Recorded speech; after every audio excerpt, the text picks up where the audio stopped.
هديت قلبي شكرا نورت دربي شكرا نورت دربي شكرا. أعوذ بالله من الشيطان الرجيم. بسم الله الرحمن الرحيم. وبه نستعين إنه خير ناصر ومعين. وصلى الله على محمد وآله الطاهرين. بسم الله الرحمن الرحيم.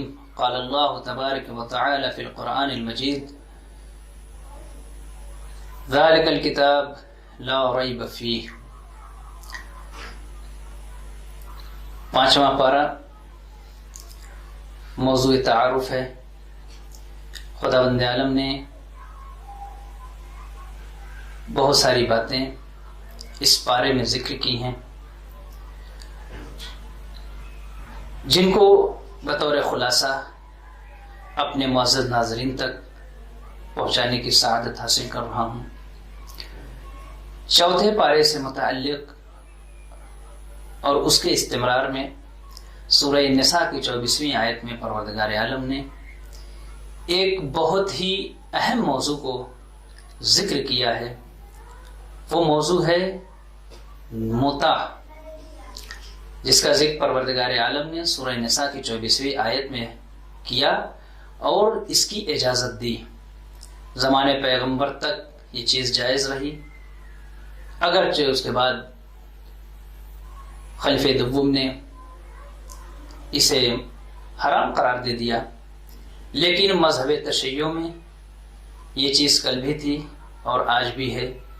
اس لیے کہ جو کام پیغمبر کے زمانے میں، جو حکم پیغمبر کے زمانے میں تھا، وہ آج بھی باقی ہے، تا قیام قیامت باقی رہے گا. اس کے علاوہ اس بارے میں 11 ایسی باتیں ہیں جسے پروردگار عالم نے بیان کی ہیں. میں ان باتوں کو جلدی جلدی بیان کرنا چاہوں گا. ایک، امور خانہ داری کی تدابیر. دوسرا، امامت اور اولی الامر کی اطاعت. وسیلے کی تائید. حضرت علی علیہ السلام اور اہل بیت علیہ السلام کی فضیلت. عدل اور احسان. جہاد کی ترغیب. منافقین کی مذمت. قتل کی سزائیں. ہجرت اور صلاۃ الخوف. ایک اور قصہ بیان ہوا ہے اور سیدھے راستے پر چلنے کی ترغیب دلائی گئی ہے. جب پروردگار عالم امور خانہ داری کی تدابیر کا ذکر کرتا ہے تو پہلی ہدایت یہ دیتا ہے کہ مرد گھر کا سربراہ ہے. گھر کی سربراہی مرد کے ہاتھ میں ہونی چاہیے. اور اس کے بعد ایک اور مسئلہ بیان کرتا ہے کہ اگر عورت نافرمان ہو تو اس کے مراحل ہیں کہ اسے کس طریقے سے ہدایت دی جائے اور راہ راست پہ لایا جائے. اس کی بھی تدبیر پروردگار عالم نے بتائی. پہلے مرحلے میں کہا اسے واعظ و نصیحت کیا جائے. دوسرے مرحلے میں کہا اگر واعظ و نصیحت سے وہ نہیں مانتی ہے تو بستر کو الگ کر دیا جائے. اور اس سے بھی اگر وہ راہ راست پہ نہیں آتی تو تیسرے مرحلے میں تنبیہ کی جائے. البتہ تنبیہ کی اپنی تفاسیر ہیں جو علماء تفاسیر نے بیان کی ہیں کہ کس طریقے سے تنبیہ کرنا ہے. دوسری چیز، امامت اور اولی الامر کی اطاعت کو واجب قرار دیا ہے. یا ایھا الذین آمنوا اطیعوا اللہ و اطیعوا الرسول و اولی الامر منکم. اللہ کی اطاعت کرو، رسول کی اطاعت کرو اور صاحبان امر کی اطاعت کرو. یہ صاحبان امر ہیں کون؟ جن کی اطاعت کا پروردگار عالم حکم دے رہا ہے. پیغمبر نے خود بیان کیا کہ صاحبان امر کون ہیں. پورا سلسلہ پیغمبر نے کہ میرے بعد علی، علی کے بعد حسن، حسن کے بعد حسین، اور آخر تک پورے سلسلے کو پیغمبر نے بتا دیا کہ یہ صاحبان امر ہیں.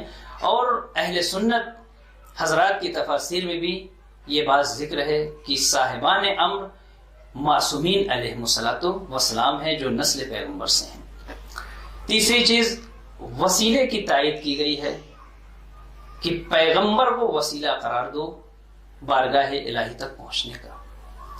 اور چوتھی چیز، حضرت علی علیہ السلام اور اہل بیت علیہ السلام کی فضیلت بیان کی گئی ہے. آیت نمبر 69 میں مولائے کائنات جناب حمزہ اور جناب جعفر طیار کی فضیلت کو بیان کرتے ہوئے پروردگار عالم نے شہداء، صدیقین، صالحین کہہ کے انہیں پکارا ہے اور بیان کیا ہے۔ پانچواں مرحلہ عدل و احسان کا ہے۔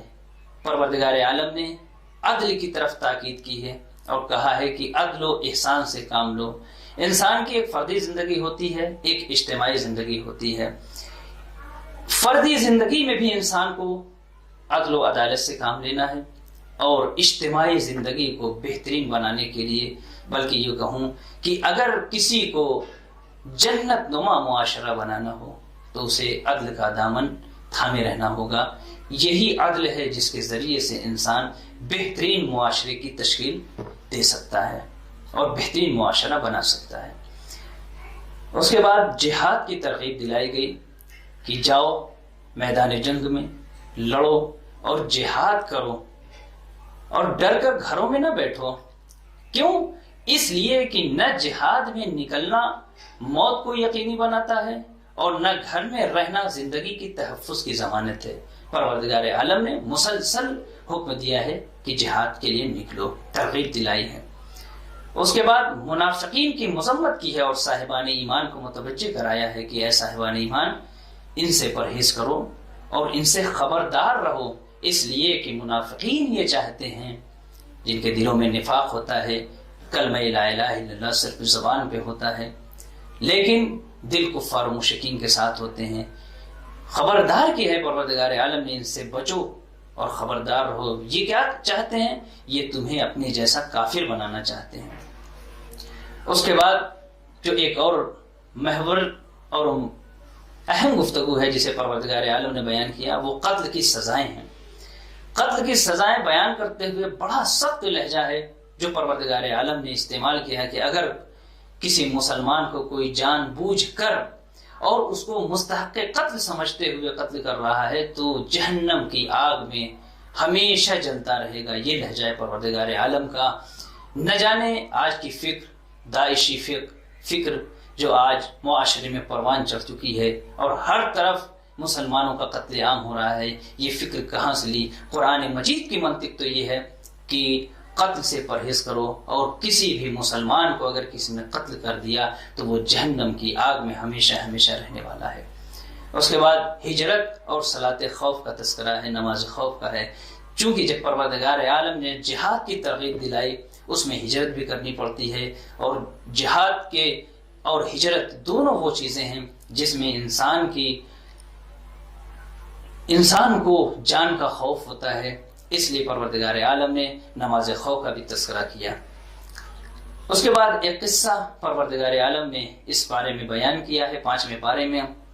ایک شخص جو بظاہر مسلمان تھا مگر حقیقت میں وہ شخص منافق تھا، اس نے چوری کی، اور چوری کرنے کے بعد اس نے الزام ایک یہودی کے اوپر لگا دیا کہ اس نے چوری کی ہے۔ جب یہ معاملہ پیغمبر تک پہنچا تو پروردگار عالم کی طرف سے وحی نازل ہوئی کہ نہیں، یہ یہودی بے گناہ ہے، بلکہ چور وہی منافق تھا، وہ منافق تھا، اور الزام لگانے کے بعد وہاں سے وہ نکل گیا اور مکہ چلا گیا، اور جانے کے بعد جس طریقے سے پہلے کافر تھا اور کفر کی منزلوں پہ فائز تھا، اسی طریقے سے پھر دوبارہ وہ کافر ہو گیا۔